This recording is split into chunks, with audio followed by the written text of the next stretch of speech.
ನೋಡಿ, ಇವತ್ತಿಂದ ನಾವು ನಿಮಗೆ ಒಂದು ಅವಕಾಶವನ್ನು ಮಾಡಿಕೊಡ್ತಾ ಇದ್ದೀವಿ. ಇದು ನಿಮ್ಮ ಧ್ವನಿ ಯಾವಾಗಲೂ ಕೂಡ. ಹಾಗಾಗಿ ನಿಮ್ಮ ಅಭಿಪ್ರಾಯ ಬಹಳ ಮುಖ್ಯವಾಗುತ್ತೆ. ಪ್ರತಿನಿತ್ಯ 3 ವಿಚಾರವಾಗಿ ನಿಮಗೆ 3 ಸಮಯದಲ್ಲಿ ಒಂದೊಂದು ಟಾಪಿಕನ್ನು ನಿಮಗೆ ಹೇಳ್ತೀವಿ. ಆ ವಿಚಾರವಾಗಿ ನೀವು ನಿಮ್ಮ ಅಭಿಪ್ರಾಯವನ್ನು ತಿಳಿಸ್ಬೋದು. ಸೊ ಅಂದರೆ ರಿಪಬ್ಲಿಕ್ ಕನ್ನಡ ಧ್ಯೇಯವಾಕ್ಯವೇ ನಿಮ್ಮ ಧ್ವನಿ. ಜನರ ಅಭಿಪ್ರಾಯಕ್ಕೆ ಒಂದು ಮುಕ್ತ ಅವಕಾಶವನ್ನು ಕಲ್ಪಿಸಿಕೊಡಬೇಕು ಅಂತೇಳಿ ರಿಪಬ್ಲಿಕ್ ಕನ್ನಡ ನಿರ್ಧಾರ ಮಾಡಿದೆ. ಅದರಂತೆ ನೀವು ನಿಮ್ಮ ಅಭಿಪ್ರಾಯವನ್ನು ಪ್ರತಿನಿತ್ಯ ತಿಳಿಸ್ಬೋದು. ಹಾಗಾದರೆ ಇವತ್ತಿನ ಈ ಕ್ಷಣದ ವಿಷಯ ಏನು ಅಂತ ಹೇಳಿ ನೀವು ಕೇಳ್ಬೋದು. ಈ ಕ್ಷಣದ ವಿಷಯ ತುಂಗಭದ್ರೆಯ ಮಾಲಿನ್ಯ. ಇಷ್ಟೊತ್ತರೆಗೂ ಕೂಡ ನೀವು ವರದಿಯನ್ನು ನೋಡಿದ್ರಿ. ಆ ವಿಚಾರದ ಬಗ್ಗೆ ನಿಮ್ಮ ಒಂದು ಅಭಿಪ್ರಾಯವನ್ನು ತಿಳಿಸ್ಬೋದು. ಕೆಳಗಡೆ ನಿಮಗೆ ವಾಟ್ಸಪ್ ನಂಬರನ್ನು ಕೊಡ್ತಾ ಇದ್ದೀವಿ. ಆ ವಾಟ್ಸಪ್ ನಂಬರ್ಗೆ ನೀವು ಮೆಸೇಜನ್ನು ಮಾಡ್ಬೋದು. ನಿಮಗಿನ್ನೊಂದು ನಂಬರ್ ಕೂಡ ಬರ್ತಾ ಇದೆ ನೋಡಿ, ಇಲ್ಲಿ ನಿಮಗೆ ನಮ್ಮ ಸ್ಕ್ರೀನ್ ಕೆಳಗಡೆ ಬರ್ತಾ ಇದೆಯಲ್ಲ, ಆ ನಂಬರ್ಗೆ ನೀವು ಕರೆ ಮಾಡ್ಬೋದು. ನಿಮಗೆ ಈ ಯಾವಾಗ ಅವಕಾಶ ಸಿಗುತ್ತೆ ಅಂತಂದರೆ ಈ ಬುಲೆಟಿನ್ನ ಕಡೆಯ ಕ್ಷಣ ಅಂತ ಬರುತ್ತಲ್ಲ, ಆ ಸಂದರ್ಭದಲ್ಲಿ ನೀವು ಆ ನಂಬರ್ಗೆ ಕರೆ ಮಾಡ್ಬೋದು.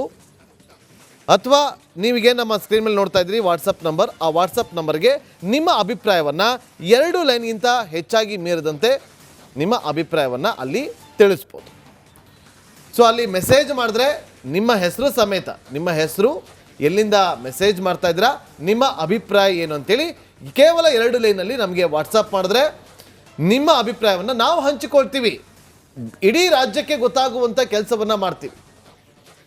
ಕೋಟ್ಯಾಂತರ ಜನರ ಜೀವನಾಡಿ ತುಂಗಭದ್ರೆಯ ಮಾಲಿನ್ಯಕ್ಕೆ ಯಾರು ಹೊಣೆ? ಇನ್ನೊಮ್ಮೆ ಕೇಳ್ಕೊಳ್ಳಿ, ತುಂಗಭದ್ರೆಯ ಮಾಲಿನ್ಯಕ್ಕೆ ಯಾರು ಹೊಣೆ? ಸರ್ಕಾರನ, ಜನರ? ಪವಿತ್ರ ನದಿಯ ಪಾವಿತ್ರ್ಯ ಪುನಃಸ್ಥಾಪಿಸೋದಕ್ಕೆ ಏನು ಮಾಡಬೇಕು? ನಿಮ್ಮ ಅಭಿಪ್ರಾಯವನ್ನು ಹಂಚಿಕೊಳ್ಳಿ. ತುಂಗಭದ್ರೆಯ ಮಾಲಿನ್ಯದ ಬಗ್ಗೆ ನಿಮ್ಮ ಅಭಿಪ್ರಾಯ ವಿಚಾರವನ್ನು ಹಂಚಿಕೊಳ್ಬೇಕು ಅಂತಾರೆ ಕರೆ ಮಾಡ್ಬೋದು. ಈ ನಂಬರ್ಗೆ 080 370 98 101 080 370 98 102 ಅಥವಾ ಕಡೆದಾಗಿ 103 ಈ ನಂಬರ್ಗೆ ನೀವು ಕರೆ ಮಾಡ್ಬೋದು. ನೀವು ಯಾವಾಗ ಕರೆ ಮಾಡ್ಬೋದು ಅಂತೇಳಿ ನಿಮಗೆ ಕೆಲವೇ ಕ್ಷಣಗಳಲ್ಲಿ ನಿಮಗೆ ನಾನು ಹೇಳ್ತೀನಿ. ಇನ್ನು ವಾಟ್ಸಪ್ ಕೂಡ ಮಾಡ್ಬೋದು. ಈ ನಂಬರ್ಗೆ 7624965555 ಈ ನಂಬರ್ಗೆ ನಿಮ್ಮ ಅಭಿಪ್ರಾಯವನ್ನು ಮೆಸೇಜ್ ಮಾಡ್ಬೋದು ವಾಟ್ಸಪ್ ಮೂಲಕ. ಇನ್ನು ನಮ್ಮ ಅಧಿಕೃತ ಎಕ್ಸ್ ಖಾತೆ ಏನಿದೆ x.com ಕನ್ನಡ ರಿಪಬ್ಲಿಕ್, ಅದರಲ್ಲಿ ನೀವು ಟ್ವೀಟನ್ನು ಕೂಡ ಮಾಡ್ಬೋದು. ಈ ಮಾಲಿನ್ಯಕ್ಕೆ ಹೊಣೆ ಯಾರು? ಸರ್ಕಾರನ, ಜನರ ಅನ್ನೋದನ್ನು ನೀವು ನಿಮ್ಮ ಅಭಿಪ್ರಾಯವನ್ನು ತಿಳಿಸ್ಬೋದು. ಹಾಗಿದ್ರೆ ಕರ್ನಾಟಕದ ಆರ್ಥಿಕತೆಯ ಜೀವನಾಡಿ ತುಂಗಭದ್ರಾ ಮಲಿನವಾಗುತ್ತಾ ಬಂದಿದ್ದು ಹೇಗೆ? ನದಿಯ ಕೂಗಿಗೆ ಧ್ವನಿಯಾಗುವಂಥ ಕೆಲಸವನ್ನು ರಿಪಬ್ಲಿಕ್ ಕನ್ನಡ ಮಾಡ್ತಾ ಇದೆ. ನದಿ ಹರಿಯುವ ದಾರಿಯುದ್ದಕ್ಕೂ ನಮ್ಮ ತಂಡ ರಿಯಾಲಿಟಿ ಚೆಕ್ಕನ್ನು ಮಾಡಿದೆ. ನದಿಯನ್ನು ವಿಷಮುಕ್ತವಾಗಿಸುವ ನಮ್ಮ ಈ ಅಭಿಯಾನ ಆರಂಭವಾಗಿದ್ದು ಹೇಗೆ ಗೊತ್ತಾ? ನೋಡ್ಕೊಂಡು. ನಮಸ್ಕಾರ ವೀಕ್ಷಕರೇ, ರಿಪಬ್ಲಿಕ್ ಕನ್ನಡ ತುಂಗಭದ್ರಾ ಉಳಿಸಿ ಅಭಿಯಾನಕ್ಕೆ ಸ್ವಾಗತ. ನಾನು ಶ್ರೀಲಕ್ಷ್ಮಿ ಅಭಿಜಿತ್. ಇಡೀ ಕರ್ನಾಟಕದ ಆರ್ಥಿಕತೆಯ ಬಹುಮುಖ್ಯ ಜೀವನಾಡಿ ಈ ನದಿ ತುಂಗಭದ್ರಾ. ಇವತ್ತು ಹರಿಹರದಲ್ಲಿ ನಾವಿದ್ದೀವಿ, ತುಂಗಭದ್ರೆಯ ಮಡಿಲಲ್ಲಿ ನಾವು ನಿಂತ್ಕೊಂಡಿದ್ದೀವಿ. ಈ ತುಂಗಭದ್ರಾ ಶಿವಮೊಗ್ಗ, ಚಿಕ್ಕಮಗಳೂರು ಭಾಗದಲ್ಲಿ ತುಂಗಾ ಹಾಗೂ ಭದ್ರಾ ನದಿಗಳಾಗಿ ಹುಟ್ಟಿ ಕೂಡಲಿಯಲ್ಲಿ ಸಂಗಮಿಸಿ ಅಲ್ಲಿಂದ ಮುಂದೆ ಹರಿದು ಬರುವಂತಹ ಆ ಗಾಥೆ ಇದೆಯಲ್ಲ, ಇದು ಸಾವಿರಾರು ವರ್ಷಗಳ ನಾಗರಿಕತೆಯನ್ನು ಹುಟ್ಟು ಹಾಕಿರುವಂತಹ ಒಂದು ಪವಿತ್ರ ಗಾಥೆ. ಸಾವಿರಾರು ವರ್ಷಗಳಿಂದ ಕೋಟ್ಯಂತರ ಜನರಿಗೆ ಅಮೃತವನ್ನು ಉಣಿಸ್ತಾ ಇರುವಂತಹ ಈ ನದಿಗೆ ನಾವು ಮಾನವರು ವಿಷ ಉಣಿಸ್ತಾ ಇದ್ದೀವಿ. ನೋಡಿ, ಅದರ ಒಡಲಿಗೆ ನಾವು ವಿಷ ತುಂಬುವಂಥ ಕೆಲಸ ಮಾಡ್ತಾ ಇದ್ದೀವಿ.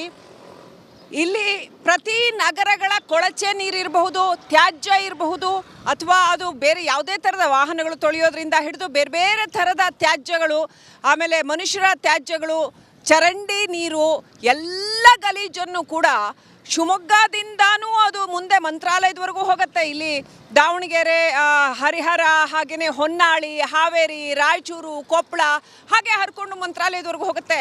ಅಲ್ಲಿವರೆಗೂ ಕೂಡ ಎಲ್ಲ ನಗರಗಳ ಕೊಳಚೆ ನೀರನ್ನು ತುಂಬಿಸ್ತಾನೇ ಇದ್ದೀವಿ ತುಂಗಭದ್ರೆಯ ಒಡಲಿಗೆ. ಹಾಗೆಯೇ ಕೇವಲ ಕೊಳಚೆ ನೀರಷ್ಟೇ ಅಲ್ಲ, ಅಲ್ಲಿ ನಾವು ನೋಡ್ತಾ ಇದ್ವಿ ಇನ್ನೊಂದು ಭಾಗದಲ್ಲಿ, ಈ ನದಿಯ ಇನ್ನೊಂದು ಭಾಗದಲ್ಲಿ ನಾವು ನೋಡೋದಾದರೆ ಎಷ್ಟು ದೊಡ್ಡ ಪ್ರಮಾಣದಲ್ಲಿ ಕೈಗಾರಿಕಾ ತ್ಯಾಜ್ಯ ಅತ್ಯಂತ ಹೆಚ್ಚು ಈ ನದಿಯನ್ನು ಮಲಿನ ಮಾಡ್ತಾ ಇದೆ.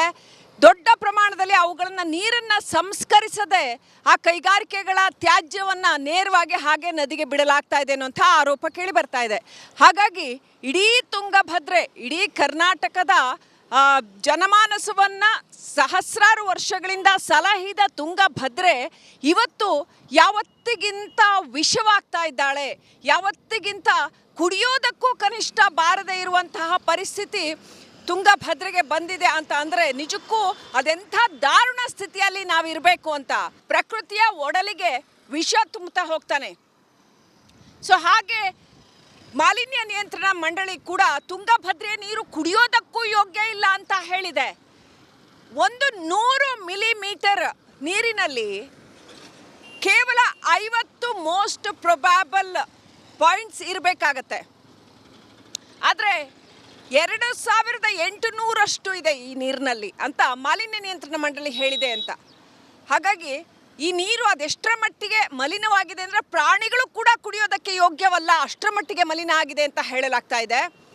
ಸೊ ನೋಡ್ತಾ ಹೋಗೋಣ ಬನ್ನಿ. ತುಂಗಭದ್ರೆಯ ತಟದ ಜನಗಳನ್ನು ಮಾತಾಡ್ಸೋಣ, ಹಾಗೆಯೇ ಸಂಘಟನೆಗಳನ್ನು ಮಾತಾಡ್ಸೋಣ, ರೈತರನ್ನ ಮಾತಾಡ್ಸೋಣ, ಕೈಗಾರಿಕೆಗಳನ್ನು ಮಾತನಾಡ್ಸೋಣ, ರಾಜಕೀಯ ನೇತಾರರನ್ನ ಮಾತಾಡ್ಸೋಣ, ಧಾರ್ಮಿಕ ಮುಖಂಡರನ್ನ ಮಾತಾಡಿಸ್ತಾ ಹೋಗೋಣ.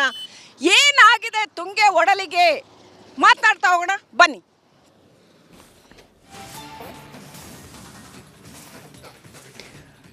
ಸಾಕಷ್ಟು ಜನರನ್ನ ನಮ್ಮ ಪ್ರತಿನಿಧಿಗಳು ಮಾತನಾಡಿಸಿದ್ದಾರೆ. ಎಲ್ಲಿಂದ ಈ ಮಾಲಿನ್ಯ ಪ್ರಾರಂಭವಾಗ್ತಾ ಇದೆ, ಎಲ್ಲೆಲ್ಲಿ ಮಾಲಿನ್ಯದ ಪ್ರಮಾಣ ಹೆಚ್ಚಾಗಿದೆ, ಹಾಗೆ ರಿಪಬ್ಲಿಕ್ ಕನ್ನಡದ ಪ್ರತಿನಿಧಿಗಳು ಯಾವೆಲ್ಲ ಜಾಗಗಳಿಗೆ ಹೋಗಿ ಅಲ್ಲಿನ ಪರಿಸ್ಥಿತಿಯನ್ನ ವಿವರಿಸಿದ್ದಾರೆ, ಇದೆಲ್ಲದರ ಡೀಟೇಲ್ಸನ್ನು ನಿಮ್ಮ ಮುಂದೆ ಇವತ್ತಿನ ಈ ಅಭಿಯಾನದ ತುಂಗಭದ್ರಾ ಅಭಿಯಾನದ ಮೂಲಕ ನಿಮ್ಮ ಮುಂದೆ ಇಡುವ ಪ್ರಯತ್ನವನ್ನು ರಿಪಬ್ಲಿಕ್ ಕನ್ನಡ ಮಾಡ್ತಾ ಹೋಗುತ್ತೆ.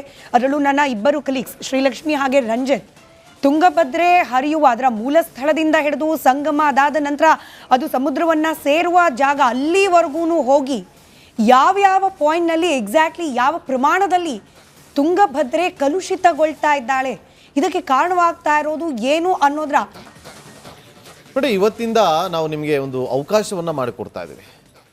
ಇದು ನಿಮ್ಮ ಧ್ವನಿ ಯಾವಾಗಲೂ ಕೂಡ. ಹಾಗಾಗಿ ನಿಮ್ಮ ಅಭಿಪ್ರಾಯ ಬಹಳ ಮುಖ್ಯವಾಗುತ್ತೆ. ಪ್ರತಿನಿತ್ಯ 3 ವಿಚಾರವಾಗಿ ನಿಮಗೆ 3 ಸಮಯದಲ್ಲಿ ಒಂದೊಂದು ಟಾಪಿಕನ್ನು ನಿಮಗೆ ಹೇಳ್ತೀವಿ. ಆ ವಿಚಾರವಾಗಿ ನೀವು ನಿಮ್ಮ ಅಭಿಪ್ರಾಯವನ್ನು ತಿಳಿಸ್ಬೋದು. ಸೊ ಅಂದರೆ ರಿಪಬ್ಲಿಕ್ ಕನ್ನಡ ಧ್ಯೇಯವಾಕ್ಯವೇ ನಿಮ್ಮ ಧ್ವನಿ. ಜನರ ಅಭಿಪ್ರಾಯಕ್ಕೆ ಒಂದು ಮುಕ್ತ ಅವಕಾಶವನ್ನು ಕಲ್ಪಿಸಿಕೊಡಬೇಕು ಅಂತೇಳಿ ರಿಪಬ್ಲಿಕ್ ಕನ್ನಡ ನಿರ್ಧಾರ ಮಾಡಿದೆ. ಅದರಂತೆ ನೀವು ನಿಮ್ಮ ಅಭಿಪ್ರಾಯವನ್ನು ಪ್ರತಿನಿತ್ಯ ತಿಳಿಸ್ಬೋದು. ಹಾಗಾದರೆ ಇವತ್ತಿನ ಈ ಕ್ಷಣದ ವಿಷಯ ಏನು ಅಂತ ಹೇಳಿ ನೀವು ಕೇಳ್ಬೋದು. ಈ ಕ್ಷಣದ ವಿಷಯ ತುಂಗಭದ್ರೆಯ ಮಾಲಿನ್ಯ. ಇಷ್ಟೊತ್ತರೆಗೂ ಕೂಡ ನೀವು ವರದಿಯನ್ನು ನೋಡಿದ್ರಿ. ಆ ವಿಚಾರದ ಬಗ್ಗೆ ನಿಮ್ಮ ಒಂದು ಅಭಿಪ್ರಾಯವನ್ನು ತಿಳಿಸ್ಬೋದು. ಕೆಳಗಡೆ ನಿಮಗೆ ವಾಟ್ಸಪ್ ನಂಬರನ್ನು ಕೊಡ್ತಾ ಇದ್ದೀವಿ. ಆ ವಾಟ್ಸಪ್ ನಂಬರ್ಗೆ ನೀವು ಮೆಸೇಜನ್ನು ಮಾಡ್ಬೋದು. ನಿಮಗಿನ್ನೊಂದು ನಂಬರ್ ಕೂಡ ಬರ್ತಾ ಇದೆ ನೋಡಿ, ಇಲ್ಲಿ ನಿಮಗೆ ನಮ್ಮ ಸ್ಕ್ರೀನ್ ಕೆಳಗಡೆ ಬರ್ತಾ ಇದೆಯಲ್ಲ, ಆ ನಂಬರ್ಗೆ ನೀವು ಕರೆ ಮಾಡ್ಬೋದು. ನಿಮಗೆ ಈ ಯಾವಾಗ ಅವಕಾಶ ಸಿಗುತ್ತೆ ಅಂತಂದರೆ ಈ ಬುಲೆಟಿನ್ನ ಕಡೆಯ ಕ್ಷಣ ಅಂತ ಬರುತ್ತಲ್ಲ, ಆ ಸಂದರ್ಭದಲ್ಲಿ ನೀವು ಆ ನಂಬರ್ಗೆ ಕರೆ ಮಾಡ್ಬೋದು. ಅಥವಾ ನೀವಿಗೆ ನಮ್ಮ ಸ್ಕ್ರೀನ್ ಮೇಲೆ ನೋಡ್ತಾ ಇದ್ದೀರಿ ವಾಟ್ಸಪ್ ನಂಬರ್, ಆ ವಾಟ್ಸಪ್ ನಂಬರ್ಗೆ ನಿಮ್ಮ ಅಭಿಪ್ರಾಯವನ್ನು 2 ಲೈನ್ಗಿಂತ ಹೆಚ್ಚಾಗಿ ಮೀರಿದಂತೆ ನಿಮ್ಮ ಅಭಿಪ್ರಾಯವನ್ನು ಅಲ್ಲಿ ತಿಳಿಸ್ಬೋದು. ಸೊ ಅಲ್ಲಿ ಮೆಸೇಜ್ ಮಾಡಿದ್ರೆ ನಿಮ್ಮ ಹೆಸರು ಸಮೇತ, ನಿಮ್ಮ ಹೆಸರು, ಎಲ್ಲಿಂದ ಮೆಸೇಜ್ ಮಾಡ್ತಾ ಇದ್ದೀರಾ, ನಿಮ್ಮ ಅಭಿಪ್ರಾಯ ಏನು ಅಂತೇಳಿ ಕೇವಲ 2 ಲೈನಲ್ಲಿ ನಮಗೆ ವಾಟ್ಸಪ್ ಮಾಡಿದ್ರೆ ನಿಮ್ಮ ಅಭಿಪ್ರಾಯವನ್ನು ನಾವು ಹಂಚಿಕೊಳ್ತೀವಿ. ಇಡೀ ರಾಜ್ಯಕ್ಕೆ ಗೊತ್ತಾಗುವಂಥ ಕೆಲಸವನ್ನು ಮಾಡ್ತೀವಿ. ಕೋಟ್ಯಾಂತರ ಜನರ ಜೀವನಾಡಿ ತುಂಗಭದ್ರೆಯ ಮಾಲಿನ್ಯಕ್ಕೆ ಯಾರು ಹೊಣೆ? ಇನ್ನೊಮ್ಮೆ ಕೇಳ್ಕೊಳ್ಳಿ, ತುಂಗಭದ್ರೆಯ ಮಾಲಿನ್ಯಕ್ಕೆ ಯಾರು ಹೊಣೆ? ಸರ್ಕಾರನ, ಜನರ? ಪವಿತ್ರ ನದಿಯ ಪಾವಿತ್ರ್ಯ ಪುನಃಸ್ಥಾಪಿಸೋದಕ್ಕೆ ಏನು ಮಾಡಬೇಕು? ನಿಮ್ಮ ಅಭಿಪ್ರಾಯವನ್ನು ಹಂಚಿಕೊಳ್ಳಿ. ತುಂಗಭದ್ರೆಯ ಮಾಲಿನ್ಯದ ಬಗ್ಗೆ ನಿಮ್ಮ ಅಭಿಪ್ರಾಯ ವಿಚಾರವನ್ನು ಹಂಚಿಕೊಳ್ಬೇಕು ಅಂತಾರೆ ಕರೆ ಮಾಡ್ಬೋದು. ಈ ನಂಬರ್ಗೆ 08037098101 08037098102 ಅಥವಾ ಕಡೆದಾಗಿ 103. ಈ ನಂಬರ್ಗೆ ನೀವು ಕರೆ ಮಾಡ್ಬೋದು. ನೀವು ಯಾವಾಗ ಕರೆ ಮಾಡ್ಬೋದು ಅಂತೇಳಿ ನಿಮಗೆ ಕೆಲವೇ ಕ್ಷಣಗಳಲ್ಲಿ ನಿಮಗೆ ನಾನು ಹೇಳ್ತೀನಿ. ಇನ್ನು ವಾಟ್ಸಪ್ ಕೂಡ ಮಾಡ್ಬೋದು ಈ ನಂಬರ್ಗೆ 7624965555. ಈ ನಂಬರ್ಗೆ ನಿಮ್ಮ ಅಭಿಪ್ರಾಯವನ್ನು ಮೆಸೇಜ್ ಮಾಡ್ಬೋದು ವಾಟ್ಸಪ್ ಮೂಲಕ. ಇನ್ನು ನಮ್ಮ ಅಧಿಕೃತ ಎಕ್ಸ್ ಖಾತೆ ಏನಿದೆ x.com ಕನ್ನಡ ರಿಪಬ್ಲಿಕ್, ಅದರಲ್ಲಿ ನೀವು ಟ್ವೀಟನ್ನು ಕೂಡ ಮಾಡ್ಬೋದು. ಈ ಮಾಲಿನ್ಯಕ್ಕೆ ಹೊಣೆ ಯಾರು, ಸರ್ಕಾರನ ಜನರ ಅನ್ನೋದನ್ನು ನೀವು ನಿಮ್ಮ ಅಭಿಪ್ರಾಯವನ್ನು ತಿಳಿಸ್ಬೋದು. ಹಾಗಿದ್ರೆ ಕರ್ನಾಟಕದ ಆರ್ಥಿಕತೆಯ ಜೀವನಾಡಿ ತುಂಗಭದ್ರಾ ಮಲಿನವಾಗುತ್ತಾ ಬಂದಿದ್ದು ಹೇಗೆ? ನದಿಯ ಕೂಗಿಗೆ ಧ್ವನಿಯಾಗುವಂಥ ಕೆಲಸವನ್ನು ರಿಪಬ್ಲಿಕ್ ಕನ್ನಡ ಮಾಡ್ತಾ ಇದೆ. ನದಿ ಹರಿಯುವ ದಾರಿಯುದ್ದಕ್ಕೂ ನಮ್ಮ ತಂಡ ರಿಯಾಲಿಟಿ ಚೆಕ್ಕನ್ನು ಮಾಡಿದೆ. ನದಿಯನ್ನು ವಿಷಮುಕ್ತವಾಗಿಸುವ ನಮ್ಮ ಈ ಅಭಿಯಾನ ಆರಂಭವಾಗಿದ್ದು ಹೇಗೆ ಗೊತ್ತಾ? ನೋಡ್ಕೊಂಡು ನಮಸ್ಕಾರ ವೀಕ್ಷಕರೇ, ರಿಪಬ್ಲಿಕ್ ಕನ್ನಡ ತುಂಗಭದ್ರಾ ಉಳಿಸಿ ಅಭಿಯಾನಕ್ಕೆ ಸ್ವಾಗತ. ನಾನು ಶ್ರೀಲಕ್ಷ್ಮಿ ಅಭಿಜಿತ್. ಇಡೀ ಕರ್ನಾಟಕದ ಆರ್ಥಿಕತೆಯ ಬಹುಮುಖ್ಯ ಜೀವನಾಡಿ ಈ ನದಿ ತುಂಗಭದ್ರಾ. ಇವತ್ತು ಹರಿಹರದಲ್ಲಿ ನಾವಿದ್ದೀವಿ, ತುಂಗಭದ್ರೆಯ ಮಡಿಲಲ್ಲಿ ನಾವು ನಿಂತ್ಕೊಂಡಿದ್ದೀವಿ. ಈ ತುಂಗಭದ್ರಾ ಶಿವಮೊಗ್ಗ ಚಿಕ್ಕಮಗಳೂರು ಭಾಗದಲ್ಲಿ ತುಂಗಾ ಹಾಗೂ ಭದ್ರಾ ನದಿಗಳಾಗಿ ಹುಟ್ಟಿ ಕೂಡಲಿಯಲ್ಲಿ ಸಂಗಮಿಸಿ ಅಲ್ಲಿಂದ ಮುಂದೆ ಹರಿದು ಬರುವಂತಹ ಆ ಗಾಥೆ ಇದೆಯಲ್ಲ, ಇದು ಸಾವಿರಾರು ವರ್ಷಗಳ ನಾಗರಿಕತೆಯನ್ನು ಹುಟ್ಟು ಹಾಕಿರುವಂತಹ ಒಂದು ಪವಿತ್ರ ಗಾಥೆ. ಸಾವಿರಾರು ವರ್ಷಗಳಿಂದ ಕೋಟ್ಯಂತರ ಜನರಿಗೆ ಅಮೃತವನ್ನು ಉಣಿಸ್ತಾ ಇರುವಂತಹ ಈ ನದಿಗೆ ನಾವು ಮಾನವರು ವಿಷ ಉಣಿಸ್ತಾ ಇದ್ದೀವಿ. ನೋಡಿ, ಅದರ ಒಡಲಿಗೆ ನಾವು ವಿಷ ತುಂಬುವಂಥ ಕೆಲಸ ಮಾಡ್ತಾ ಇದ್ದೀವಿ. ಇಲ್ಲಿ ಪ್ರತಿ ನಗರಗಳ ಕೊಳಚೆ ನೀರಿರಬಹುದು, ತ್ಯಾಜ್ಯ ಇರಬಹುದು, ಅಥವಾ ಅದು ಬೇರೆ ಯಾವುದೇ ಥರದ ವಾಹನಗಳು ತೊಳೆಯೋದ್ರಿಂದ ಹಿಡಿದು ಬೇರೆ ಬೇರೆ ಥರದ ತ್ಯಾಜ್ಯಗಳು, ಆಮೇಲೆ ಮನುಷ್ಯರ ತ್ಯಾಜ್ಯಗಳು, ಚರಂಡಿ ನೀರು, ಎಲ್ಲ ಗಲೀಜನ್ನು ಕೂಡ ಶಿವಮೊಗ್ಗದಿಂದಾನೂ ಅದು ಮುಂದೆ ಮಂತ್ರಾಲಯದವರೆಗೂ ಹೋಗುತ್ತೆ. ಇಲ್ಲಿ ದಾವಣಗೆರೆ, ಹರಿಹರ, ಹಾಗೆಯೇ ಹೊನ್ನಾಳಿ, ಹಾವೇರಿ, ರಾಯಚೂರು, ಕೊಪ್ಪಳ, ಹಾಗೆ ಹರ್ಕೊಂಡು ಮಂತ್ರಾಲಯದವರೆಗೂ ಹೋಗುತ್ತೆ. ಅಲ್ಲಿವರೆಗೂ ಕೂಡ ಎಲ್ಲ ನಗರಗಳ ಕೊಳಚೆ ನೀರನ್ನು ತುಂಬಿಸ್ತಾನೇ ಇದ್ದೀವಿ ತುಂಗಭದ್ರೆಯ ಒಡಲಿಗೆ. ಹಾಗೆಯೇ ಕೇವಲ ಕೊಳಚೆ ನೀರಷ್ಟೇ ಅಲ್ಲ, ಅಲ್ಲಿ ನಾವು ನೋಡ್ತಾ ಇದ್ದೀವಿ ಇನ್ನೊಂದು ಭಾಗದಲ್ಲಿ, ಈ ನದಿಯ ಇನ್ನೊಂದು ಭಾಗದಲ್ಲಿ ನಾವು ನೋಡೋದಾದರೆ ಎಷ್ಟು ದೊಡ್ಡ ಪ್ರಮಾಣದಲ್ಲಿ ಕೈಗಾರಿಕಾ ತ್ಯಾಜ್ಯ ಅತ್ಯಂತ ಹೆಚ್ಚು ಈ ನದಿಯನ್ನು ಮಲಿನ ಮಾಡ್ತಾ ಇದೆ. ದೊಡ್ಡ ಪ್ರಮಾಣದಲ್ಲಿ ಅವುಗಳನ್ನು ನೀರನ್ನು ಸಂಸ್ಕರಿಸದೆ ಆ ಕೈಗಾರಿಕೆಗಳ ತ್ಯಾಜ್ಯವನ್ನು ನೇರವಾಗಿ ಹಾಗೆ ನದಿಗೆ ಬಿಡಲಾಗ್ತಾ ಇದೆ ಅನ್ನುವಂಥ ಆರೋಪ ಕೇಳಿ ಬರ್ತಾ ಇದೆ.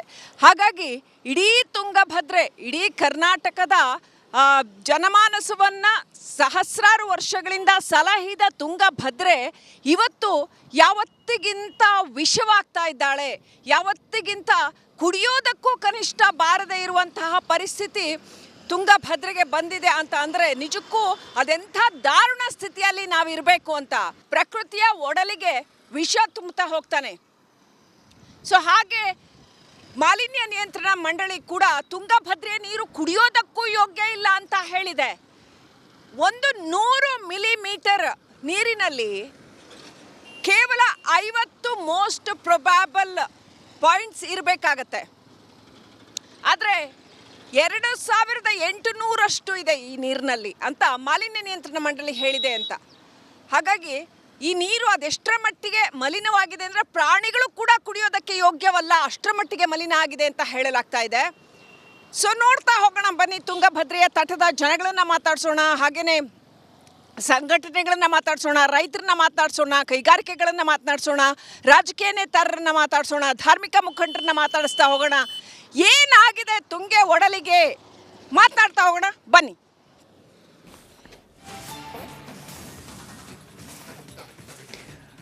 ಸಾಕಷ್ಟು ಜನರನ್ನ ನಮ್ಮ ಪ್ರತಿನಿಧಿಗಳು ಮಾತನಾಡಿಸಿದ್ದಾರೆ. ಎಲ್ಲಿಂದ ಈ ಮಾಲಿನ್ಯ ಪ್ರಾರಂಭವಾಗ್ತಾ ಇದೆ, ಎಲ್ಲೆಲ್ಲಿ ಮಾಲಿನ್ಯದ ಪ್ರಮಾಣ ಹೆಚ್ಚಾಗಿದೆ, ಹಾಗೆ ರಿಪಬ್ಲಿಕ್ ಕನ್ನಡದ ಪ್ರತಿನಿಧಿಗಳು ಯಾವೆಲ್ಲ ಜಾಗಗಳಿಗೆ ಹೋಗಿ ಅಲ್ಲಿನ ಪರಿಸ್ಥಿತಿಯನ್ನ ವಿವರಿಸಿದ್ದಾರೆ, ಇದೆಲ್ಲದರ ಡೀಟೇಲ್ಸನ್ನು ನಿಮ್ಮ ಮುಂದೆ ಇವತ್ತಿನ ಈ ಅಭಿಯಾನದ ತುಂಗಭದ್ರಾ ಅಭಿಯಾನದ ಮೂಲಕ ನಿಮ್ಮ ಮುಂದೆ ಇಡುವ ಪ್ರಯತ್ನವನ್ನು ರಿಪಬ್ಲಿಕ್ ಕನ್ನಡ ಮಾಡ್ತಾ ಹೋಗುತ್ತೆ.